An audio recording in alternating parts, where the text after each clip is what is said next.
చాలా అత్యంత ఖండనీయమైన అంశం, అత్యంత జుగుప్సాకరమైన వ్యాఖ్యలు అంబటి రాంబాబు గారు చేయడం జరిగింది.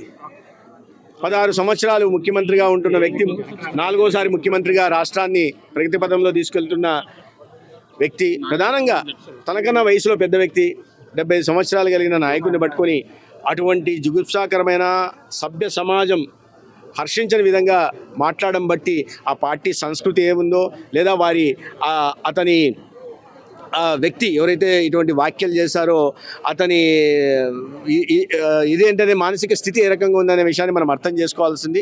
ఇది ప్రజాస్వామ్యంలో లేదా రాజకీయ క్షేత్రంలో ప్రత్యర్థుల్ని, ఇతర రాజకీయ పార్టీలని రాజకీయ ప్రత్యర్థులుగా చూడాలి, కానీ శత్రువుగా చూసే విధానం మంచిది కాదు. తద్వారా ఏంటంటే సమాజంలో ఈ రకంగా విద్వేషాలని, వైషమ్యాల్ని రెచ్చగొట్టాలని అనుకుంటున్నారో మరి నాకు అర్థం కావట్లేదు.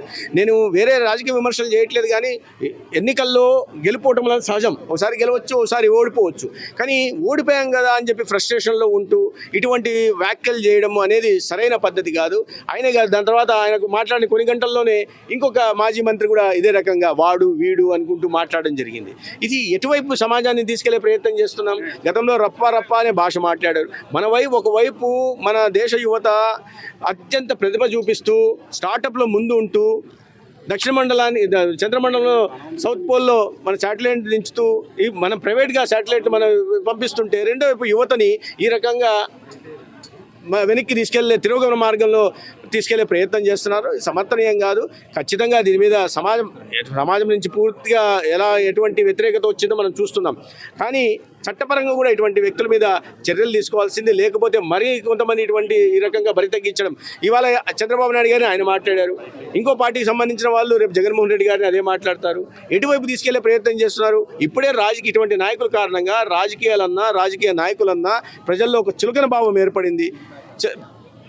రాజకీయ నాయకుల్ని గౌరవించే స్థితి నుంచి రాజకీయ నాయకులు అంటే ఈశ్వరించుకునే దిశగా ఇవాళ నాయకుల వ్యవహారం ఉంది. అది మంచిది కాదు. అంబటి రాంబాబు గురించి చెప్తాను. వాసంశెట్టి సుభాష్ కూడా నిన్న రిప్లై ఇస్తూ చాలా ఎవరు చేసినా తప్పేనే, అదే చెప్తున్నా. యాక్షన్కి రియాక్షన్ కూడా ఉంటుంది. అందుకే చెప్పాను నేను. ఇవాళ ఇంకోరు మాట్లాడవచ్చు, అది సరైన పద్ధతి కాదు. ఎవరైనా, ఏ పార్టీకి సంబంధించిన వారైనా ఈ రకమైన వ్యాఖ్యలు చేయడం, వ్యక్తిగత దూషణలు పాల్పడడం, ఇలాంటి జుగుప్సాకరమైన బూతులు మాట్లాడడం అనేది సరైన పద్ధతి కాదు. 5 సంవత్సరాల రకంగా జరిగింది కాబట్టి ప్రజలు గుణపాఠం నేర్పారు. అది ఏ పార్టీకైనా వర్తిస్తుంది, ఎవరికైనా వర్తిస్తుంది. ఎవరైనా కూడా సమయం పాటించాల్సిన బాధ్యత అందరి మీద ఉంటుంది.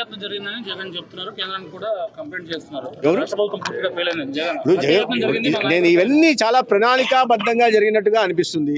అటువంటి జుగుప్సాకరమైన వ్యాఖ్యలు చేసినప్పుడు ఎవరికైనా రక్తం మరుగుతుంది, సలసల మరుగుతుంది. ఇచ్చిన విషయం కాదు. ఎటువంటి మాటలు మాట్లాడారు? చంద్రబాబు నాయుడు గారి తల్లి గురించి మాట్లాడడం ఏంటి? ఆవిడకి ఏం సంబంధం? రాజకీయాల్లో జీవించి కూడా లేరు. అటువంటి వ్యక్తి మీద అటువంటి వ్యాఖ్యలు చేసినప్పుడు ఎవరికైనా మండుతుంది, రియాక్షన్ ఉంటుంది. అసలు మనం ముందు చేయాల్సింది, మనం తప్పు చేయకుండా ఉండాలి. తప్పు చేసిన తర్వాత ఈ రియాక్షన్ చూసి దాని తర్వాత హత్యాయత్నాలు, ఇవన్నీ ప్రణాళికాబద్ధంగా. ఇవాళ రాష్ట్రంలో సానుకూల వాతావరణం ఉంది.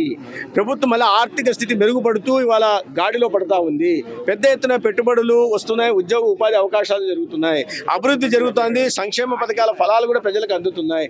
ఇటువంటి వాతావరణంలో, సానుకూల వాతావరణం నేపథ్యంలో ఈ అశాంతిని నెలకొల్పాలని, వైషమ్యాలను, విద్వేషాలని రెచ్చగొట్టాలనే దిశగా ప్రయత్నం చేస్తున్నట్టుగా, ఒక కుట్రపూరితంగా చేస్తున్నట్టుగా భావించాల్సి ఉంది.